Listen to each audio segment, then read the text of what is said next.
Alors Toto Wolff évoque le futur après Hamilton en 2025, donc il quitte l'équipe fin 2024. Selon lui, Russell a le potentiel pour être le prochain pilote principal. C'est un gars tellement rapide, talentueux et intelligent dans la voiture. George Russell P1 donc. Euh, ouais, ça sent un peu le downfall de Mercedes, hein, je voudrais pas dire, mais bon. Après, je dis pas qu'il est mauvais, Russell, mais est-ce qu'il a la carrure d'être un pilote numéro un, de porter l'équipe sur ses épaules j'ai quelques doutes, honnêtement. Il est un peu trop jeune pour moi, pour avoir ce rôle, hein, clairement. Wolff admet aussi franchement que le moment où Hamilton a résilié son contrat est arrivé à un moment malheureux. Wolff dit qu'il avait définitivement regardé les pilotes dont les engagements venaient d'être renouvelés ces dernières semaines. Sans citer de nom, il est clair qu'il fait référence à Leclerc et à Norris. Sans cette paire sur le marché, la disponibilité est déjà beaucoup plus mince. Par conséquent, Wolff n'exclut pas de faire quelque chose d'audacieux, à savoir par exemple racheter un contrat ou un truc comme ça d'un autre pilote quoi. Le geste vraiment remarquable serait de mettre Andrea Kimi Antonelli dans la voiture. Il fait partie du programme junior et sa carrière a été très fructueuse. Si on commence à lui faire tourner la tête ou à lâcher des rumeurs, ça ne va pas aider sa campagne en F2.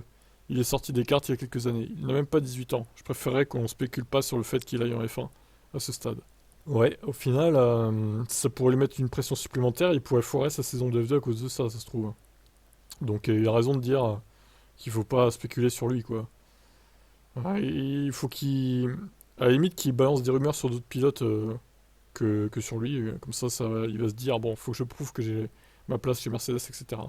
Mais sans avoir aucune garantie d'y aller, faut pas que je me mette de pression non plus, parce qu'au final, je vais tout rater, quoi. Bref. Alors moi, ce qui m'intrigue, c'est qu'ils disent, on pourrait tenter quelque chose d'audacieux. Alors, qu'est-ce que ça serait, par exemple?